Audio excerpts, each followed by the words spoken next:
Hello बच्चों, आप सभी का स्वागत है हमारे यूट्यूब चैनल पे। आज हम पढ़ेंगे कक्षा 8 के एनसीईआरटी चैप्टर नंबर से, जो चैप्टर का नाम है किशोरों की ओर। किशोरों की ओर जो हमारा चैप्टर है, किशोरावस्था क्या होता है उसके बारे में पढ़ेंगे। तो आपको बता दें कि जो हमारे शरीर में, मानव के शरीर में होने वाले परिवर्तन के विषय में पढ़े हैं। आपको बता दें जो इस चैप्टर है उसमें हम पढ़ेंगे कि मानव शरीर में जैसे जैसे चेंजेस होती है उस परिवर्तन के बारे में ठीक से पढ़ेंगे। ठीक है, हमने आपको बता दें कि हमने किशोरावस्था एवं यौनावस्था के बारे किशोरावस्था एवं यौना आरंभ के बारे में पढ़ लिया था। हेलो बच्चों, आप सभी का स्वागत है हमारे यूट्यूब चैनल पर। आज हम पढ़ेंगे कक्षा 8 के एनसीईआरटी चैप्टर नंबर 7, जो चैप्टर का नाम है बच्चों किशोरों की ओर। किशोरावस्था क्या होता है आपको बताते हैं कि मानव शरीर में जितने भी परिवर्तन होते हैं, जैसे आप देखते हैं कि लड़कियों में दाढ़ी मूंछन, लड़कों में दाढ़ी मूंछन, लड़कियों की जो स्तन की साइज होती है उसमें विकास वृद्धि होता है। हाँ, जो लड़के बोलते हैं, जो छोटे लड़के होते हैं उनमें बड़े लड़के की अपेक्षा छोटे लड़के की आवाज़ थोड़ी मधुर होती है, लेकिन जो बड़े और बच्चे होते हैं उनका क्या होता है, एक आवाज़ क्या होता है, थोड़ा फटने लगता है। अब देखते हैं कि 10 या 11 वर्ष के बाद जितने भी बच्चे होते हैं, बच्चे होता है, एक अवस्था होती है जिसको 10-11 वर्ष के बाद और से 19 साल के एज तक क्या होता है, एक अवस्था होती है जिसे हम किशोरावस्था कहते हैं। उसमें क्या होता है बच्चों, क्या होता है कि उसमें उसमें जितने भी लड़के लड़कियाँ होते हैं उनमें उनके जो वृद्धि विकास क्या होती है, तेज़ होने लगती है। क्या होती है, तेज़ होने लगती है। ठीक है, तो अब हम पढ़ेंगे जो आज का हमारा टॉपिक है। आज का हमारा टॉपिक गोल्ड लैगिक लक्षण किसे कहते हैं उसके बारे में पढ़ना। आपको बताते अध्याय 6 हमने पढ़ चुके हैं। हमने बता दिया है कि जो जनन होता है, आपको बताते हैं मानव में जो जनन होता है बच्चों, वो जनन क्या होता है, नर और मादा के नर और नर और मादा के मिलने से क्या होता है, युग्मनज बनता है। ठीक है, आपको बता दें आपको कि इस वृषण एवं अंडाशय क्या होता है, जनन अंग होते हैं। आपको बताते जो नर होता है, नर में क्या होता है, जो भीषण होता है वो क्या होता है, नर जनन अंग होता है। और अंडाशय क्या होता है, मादा अंडाशय जनन अंग होता है। ठीक है, आपको बता दें कि वे युग्मक अर्थात शुक्राणु अंडाणु से उत्पन्न होते हैं। युवा अवस्था में लड़कियों में स्तनों का विकास होने लगता है। आपको बता दें कि जो लड़कियां होती है युवा अवस्था में क्या होता है बच्चों की जो लड़कियां होती है उनके स्तनों का विकास होता है, तथा लड़कों के चेहरे पे मूंछ तथा दाढ़ी आने लगते हैं। तो लड़कों का चेहरे पे क्या होता है, लड़कों के चेहरे पर बाल उगने लगते हैं, तथा आप देखे होंगे कि उनकी जो दाढ़ी मूंछ आने लगती है। यह लक्षण आपको बता दें, यह लक्षण क्योंकि लड़कियों और लड़कों को पहचानने में सहायता करती है। जैसे हम देखते हैं कि लड़कियों जब छोटे होते हैं तो हम लड़कों में डिफरेंट नहीं करते, जैसे वो बड़ी युवा अवस्था में होते हैं तो क्या होता है, उनकी जो दाढ़ी मूंछ आने, लड़कों की दाढ़ी मूंछ और लड़कियों की जो स्तन होता है वो क्या होता है, वृद्धि करने लगता है। ठीक है, वृद्धि करने लगता है। इससे हम पहचान सकते हैं कि ये लड़का है और ये लड़की है। ठीक है, पहचानने में क्या होती है, सहायता करते हैं। अतः गोड़ लैंगिक लक्षण कहते हैं हमको पहचानने में, जो इससे सहायता होती है इन्हें हम क्या कहते हैं, गोड़ लैंगिक लक्षण कहते हैं। ठीक है, लड़कों के सीने पर बाल आ जाता है, क्या कहते हैं,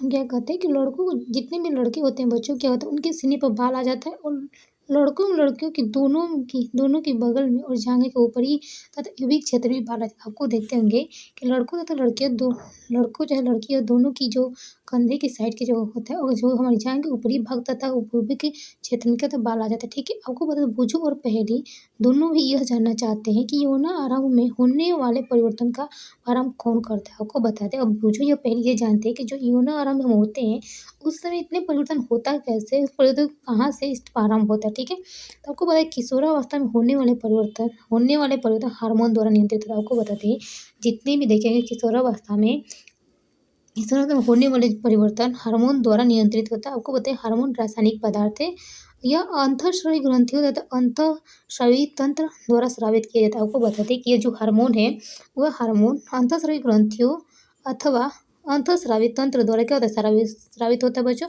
यौन आरंभ के साथ ही वृषण क्या होता है, पुरुष हार्मोन होता है। आपको वृषण में पुरुष हार्मोन अर्थात टेस्टोस्टेरोन का स्राव प्रारंभ करता है। आपको बताते हैं जो यौन आरंभ के समय जो पुरुष नर में क्या होता है, नर वृषण क्या है, नर जनन अंग क्या होता है, नर जनन अंग वृषण से पुरुष हार्मोन का रिलीज होता है जिसको हम टेस्टो हार्मोन कहते हैं, टेस्टोस्टेरोन कहते हैं। टेस्टोस्टेरोन का स्राव प्रारंभ कर देता है। यह लड़कों में परिवर्तन का कारक बता दें कि ये जो हार्मोन है ये लड़कों में परिवर्तन का कारक होता है, जिनके बारे में आपने अभी अभी पढ़ा है। ठीक है,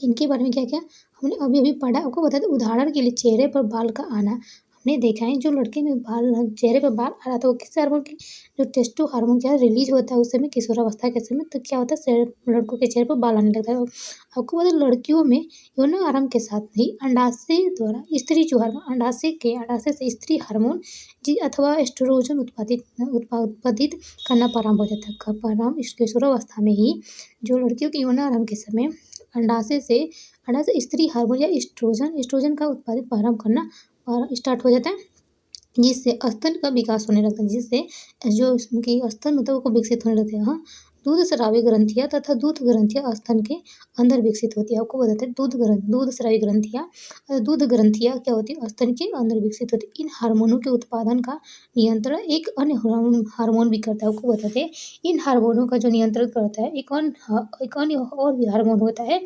हार्मोन द्वारा किया जाता है, जो पीयूष ग्रंथि या पिट्यूटरी द्वारा स्रावित होती है। आपको बताते हैं जो टेस्टो हार्मोन और एस्ट्रोजन हार्मोन होते हैं, जो लड़कों में टेस्टोस्टेरोन और लड़कियों में एस्ट्रोजन होता है, जो हार्मोन होता है वो हार्मोन द्वारा स्रावित है। जो ही हार्मोनों को नियंत्रित करने वाला कौन होता है, ये पीयूष ग्रंथि द्वारा स्रावित किया जाता है। ठीक है, अब हम पढ़ेंगे जनन प्रक्रिया के आरंभ करने में हार्मोन की भूमिका। आपको बताएं जितनी भी जनन प्रक्रिया होते हैं आरंभ करने में हार्मोन की भूमिका क्या होती है। ठीक है, आपको बताएं अंतःस्रावी ग्रंथियां हमारे हार्मोन रुधिर प्रवाह में प्रवाहित करती है। आपको बताते हैं अंतःस्रावी ग्रंथियां हार्मोन रुधिर प्रवाह में क्या प्रभावित करती है, जिससे क्या होता है वह शरीर के विशिष्ट भागों अथवा लक्ष्य स्थल तक पहुंच जाता है। आपको बताए जितनी भी अंतःस्रावी ग्रंथियां होती हैं बच्चों, जो हार्मोन को रिलीज करती है वो सीधे ब्लड में रिलीज करती है, ब्लड में क्या प्रभावित करती है, जिससे क्या होता है ब्लड क्या होता है पूरे शरीर में एक विशिष्ट भाग तक एक लक्ष्य तक पहुंचा देता है। ठीक है, लक्ष्य स्थल हार्मोन के प्रति अनुक्रिया करता है। आपको पता है जो जहाँ पे हार्मोन को जाना रहता है वहाँ जाता है, उसका अनुक्रिया करता है। और हमारे शरीर में अनेक अंतःस्रावी ग्रंथियाँ होती है, अंतःस्रावी ग्रंथियाँ जैसे वृषण और अंडाशय लैंगिक हार्मोन स्रावित करता है। आपको बताते हैं वृषण से टेस्टोस्टेरोन और अंडाशय से एस्ट्रोजन क्या होता है स्रावित होता है, जो कि लैंगिक हार्मोन स्रावित होता है। ठीक है, लैंगिक हार्मोन स्रावित करते हैं। आपने कभी पढ़ा है कि यह हार्मोन गौण लैंगिक लक्षणों के लिए उत्तरदायी होता है। हाँ, आपने अभी पढ़ा है कि यह हार्मोन क्या होता है गौण लैंगिक लक्षण के लिए क्या होता है, गौण लैंगिक लक्षण के लिए क्या होता है उत्तरदायी होते हैं लैंगिक हार्मोन। आपको पता है लैंगिक हार्मोन पीयूष ग्रंथि द्वारा ही पीयूष ग्रंथि द्वारा स्रावित हार्मोन के नियंत्रण में है। आपको बता दें जो लैंगिक हार्मोन भी होता है वो पीयूष ग्रंथि द्वारा स्रावित पीयूष ग्रंथि हार्मोन स्रावित होता है, जो लैंगिक हार्मोन का नियंत्रण करता है। ठीक है, पीयूष ग्रंथि अनेक हार्मोन द्वारा स्रावित करते हैं। पीयूष ग्रंथि अनेक हार्मोन की क्या करती है, जो पीयूष ग्रंथि होती है ये अनेक हार्मोन को क्या करती है स्रावित करती है, और उनसे एक हार्मोन अंडाणु आपको बताते हैं जो उनमें से एक हार्मोन अंडाशय में अंडाणु तथा वृषण में शुक्राणु के परिपक्व होने को नियंत्रित करता है। आपको बता दें हमने देखा था कि वृषण से शुक्राणु बनता था और अंडाशय में अंडाणु बनता था, जिनमें से परिपक्व होने को जो उसको मेच्योर करता है, जो अंडाणु और शुक्राणु को कौन करता है, जो उनमें से हार्मोन होता है जो नियंत्रित करता है। ठीक है, उनको परिपक्व होने को नियंत्रित करता है। ठीक है, पीयूष ग्रंथि आपको बताए पीयूष ग्रंथि से स्रावित हार्मोन जननांगों टेस्टोस्टेरोन और तथा एस्ट्रोजन स्रावित करने के लिए उत्पादित करता है। ठीक है, स्रावित करने के लिए उत्पादित करता है और रुधिर प्रवाह में स्रावित किया जाता है। आपको बताते हैं जो टेस्टोस्टेरोन होता है पीयूष ग्रंथि तो टेस्टोस्टेरोन और एस्ट्रोजन हार्मोन को स्रावित करने के लिए उत्पादित करता है, जो रुधिर प्रवाह में स्रावित किया जाता है। ठीक है, शरीर के विभिन्न भागों तक लक्ष्य तक पहुंच जाता है। फिर यौन आरंभ के समय शरीर में परिवर्तन को उद्भूत करता है। यौन आरंभ जब होता है तो उस समय क्या होता है शरीर में क्या होता है अपने आप चेंजेज होने लगते हैं। ठीक है, ये चेंजेज टेस्टोस्टेरोन और एस्ट्रोजन के हार्मोन के स्राव के कारण होता है। अब आपको बता दें जो पहली और मुझे अब उनको समझ में आ गए हैं कि यौन आरंभ में व्यक्ति में जनन अवधि का प्रारंभ है। आपको बताते हैं कि बुजुर्ग पहले को समझ में आ गया बच्चों की जो यौन आरंभ है क्या होता है। व्यक्ति यौन आरंभ में व्यक्ति में जनन अवधि का प्रारंभ होता है जब व्यक्ति जनन की क्षमता प्राप्त करता है। इस समय यौन आरंभ के समय व्यक्ति जनन की क्षमता प्राप्त करता है, परंतु वे जानना चाहते हैं परंतु आपको बता दें परंतु वो जानना चाहते हैं कि क्या जनन काल एक बार प्रारंभ होने के बाद जीवन प्रतिदिन चलता रहता है। आपको बता दें बूझो पहले जानना चाहते हैं जो जनन है, जनन काल की अवधि एक बार प्रारंभ होने के बाद जीवन प्रतिदिन चलता रहता है, कभी समाप्त नहीं होता है। उसके बारे में बूझो और पहले अब हम पढ़ेंगे बच्चों मानव में जनन काल की अवधि क्या होती है। अभी तो हमने देखे कि जनन कैसे होता है। अब हम देखिए मानव जन की जो अवधि जनन प्रजनन करने की जो अवधि होती है वो कितने काल की कितने होता है उसके बारे में देखेंगे। जब किशोरों के वृषण अथवा अंडाणु युग्मक उत्पादित करते हैं। आपको बताते हैं जैसे हमने बताया है कि वृषण से नर युग्मक शुक्राणु बनता है। वृषण से नर में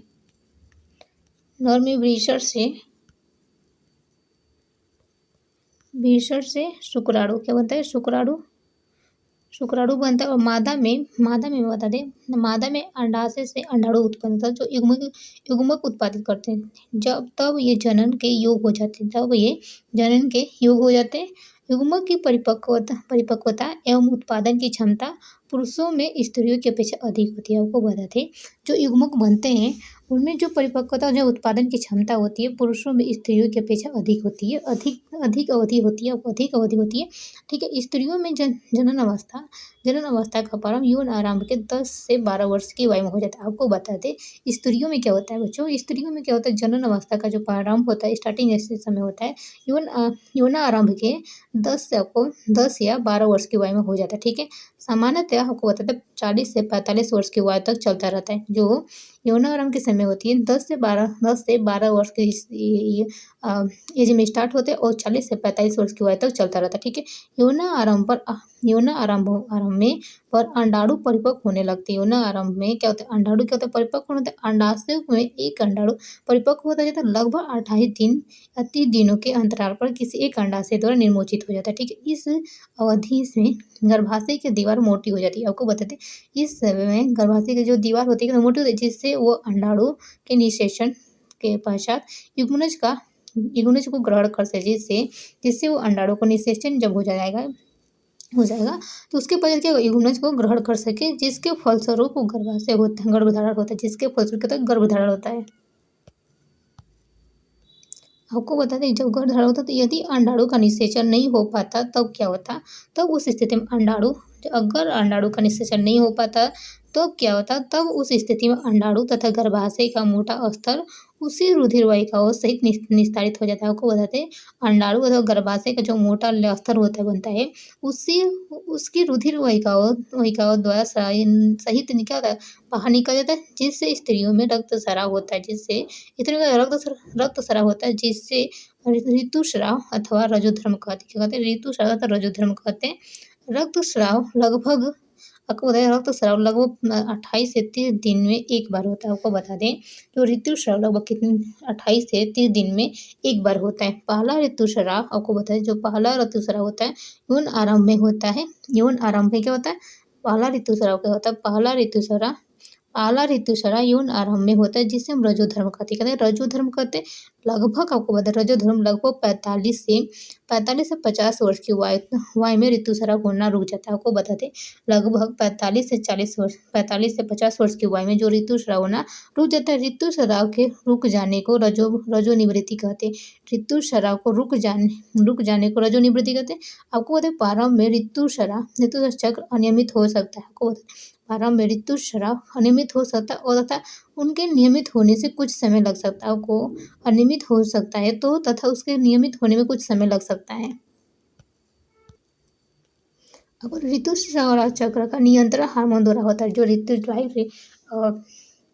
ऋतुस्राव जो साइकिल होती है ऋतुस्राव साइकिल का नियंत्रण क्या हार्मोन द्वारा होता है। इस चक्र में अंडाणु का परिपक्व होना इसका निर्मोचन गर्भाशय देर का मोटा होना एवं निषेचन न होने पर उसी स्थिति में टूटना शामिल होता है। आपको बता दें ऋतुस्राव में क्या होता है, इसका जो नियंत्रण होता है ऋतुस्राव का, वो ऋतुस्राव चक्र का जो नियंत्रण होता है वो हार्मोन होता है। आपको बताया था इस चक्र में क्या होता है, जो अंडाणु का परिपक्व, जो अंडाणु क्या होता है विकसित मैच्योर हो जाता है और निर्मुचित होकर गर्भाशय दीवार में खत्म, जो गर्भाशय की दीवार होता है वो मोटा हो जाता है। निषेचन न होने पर क्या होता है, इसी स्थिति में उसका टूटना शामिल हो जाता है। यदि अंडाणु का निषेचन हो जाता है तो वह विभाजन करता है। क्या, तो अगर अंडाणु का अगर निषेचन हो जाता है तो क्या, तो वो विभाजन करता है तथा गर्भाशय में विकास के लिए स्थापित हो जाता है। गर्भाशय में क्या, तो विकास के लिए स्थापित होता है। जैसे कि आप पिछले अध्याय में पढ़ चुके हैं, हमने अध्याय में पढ़ लिया, ठीक है।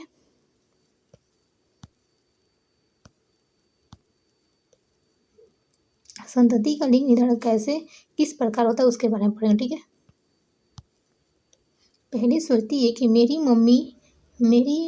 मैं अपनी माँ और चाची को बातें करते सुना है कि मेरी चचेरी बहन का बच्चा होने वाला है, लड़का हो गया लड़की। या मुझे यह जानने की उत्सुकता थी कि किसी बात का निर्धारण कैसे हो सकता है कि निषेचन अंडाणु लड़का है या लड़की, ठीक है। अब पहले जानना चाहते हैं, पहले की माँ बात करती है कि जो उसकी माँ और चाची बात करते हैं कि मेरी चचेरी बहन का होने वाला बच्चा लड़का हो गया लड़की। मुझे यह जानने की उत्सुकता है कि इस बात पर निर्धारण कैसे हो सकता है। निषेचन में अंडाणु लड़के अथवा लड़की किससे पता चला, ठीक है। अब हम लड़का है अथवा लड़की की पहचान कैसे करेंगे इसके बारे में देखते हैं। आपको पता है हमने निषेचित अंडाणु अथवा युग्मनज में जन्म लेने वाले शिशु के लिंग निर्धारण का संदेश कैसे होता है, यह संदेश आपको बताते हैं। निषेचित अंडाणु में धागे जैसी संरचना अथवा गुणसूत्र में निहित होती है। आपको बताते हैं कि जैसे हम पता करते हैं, यह हमें संदेश निषेचित होता है। निषेचन में अंडाणु में धागे की संरचना तथा गुणसूत्र होते हैं, जिसे निहित होता है कि प्रत्येक गुणसूत्र कोशिका के केंद्रक में उपस्थित है। आपको बताते हैं जो गुणसूत्र पाया जाता है, गुणसूत्र के कारण हम किसी लड़का लड़की को बता सकते हैं। गुणसूत्र की प्रत्येक कोशिका केंद्रक में उपस्थित होते सभी मनुष्यों की कोशिकाओं में केंद्रक में 23 जोड़े होते हैं। आपको बताइए सभी मनुष्य की कोशिकाओं में गुणसूत्र की संख्या कितनी होती है, 23 जोड़े होते हैं। कितनी होती है, 23 जोड़े होते हैं। 23 गुणसूत्र पाए जाते हैं। इनमें से 2 गुणसूत्र एक जोड़ी, मतलब दो गुणसूत्र एक जोड़ी तो लिंग सूत्र है, जिन्हें एक्स और वाई कहते हैं। क्या कहते हैं, लिंग एक्स और वाई कहते हैं। आपको तो स्त्री में 2 एक्स गुणसूत्र होते हैं, जबकि पुरुष में एक्स वाई गुणसूत्र होता है। आपको बता दें जो लेडीज होती हैं, लेडीज में 2 एक्स गुणसूत्र होते हैं, 2 एक्स गुणसूत्र होते हैं, जबकि जो बॉय होते हैं उनमें एक्स और वाई गुणसूत्र होते हैं, ठीक है। वाई गुणसूत्र युग्मक अंडाणु और शुक्राणु में और गुणसूत्रों का एक जोड़ा होता है। आपको बताते हैं जो युग्मक होता है जिसमें अंडाणु और शुक्राणु में गुणसूत्रों का एक जोड़ा होता है। आपको अनिषेचन अंडाणु में सदा एक एक्स गुणसूत्र होता है। आपको बताते हैं अनिषेचन अंडाणु में सदा एक गुणसूत्र एक्स होता है, परंतु अशुक्राणु 2 प्रकार के होते हैं। परंतु जो शुक्राणु होते हैं 2 प्रकार के होते हैं, जिनमें आपको जो शुक्राणु होते हैं 2 प्रकार के, एक गुणसूत्र और दूसरे क्या होता है, दूसरे प्रकार में वाई गुणसूत्र होते हैं, ठीक है। जैसे चित्र में दिखाया गया, ठीक है। देखिए जब एक गुणसूत्र वाला शुक्राणु अंडाणु को निषेचित करता है, जैसे एक गुणसूत्र वाला शुक्राणु अंडाणु को निषेचित करता है, तो युग्मनज 2 एक्स गुणसूत्र होंगे। आपको बता दें तो युग्मनज में 2 एक्स गुणसूत्र है तथा वह मादा शिशु विकसित होगा। आपको बताते हैं जब एक गुणसूत्र वाला शुक्राणु अंडाणु को निषेचित करता है तो जैसे एक्स गुणसूत्र ऑलरेडी जो लेडीज होती है उनमें एक्स होता है, तो जैसे ये मिलते हैं तो लड़की का जन्म होता है, ठीक है। मादा शिशु का विकास होता है। यदि अंडाणु को निषेचन करने वाले शुक्राणु में शुक्राणु में वाई गुणसूत्र है तो नर शिशु में विकसित होता है, ठीक है।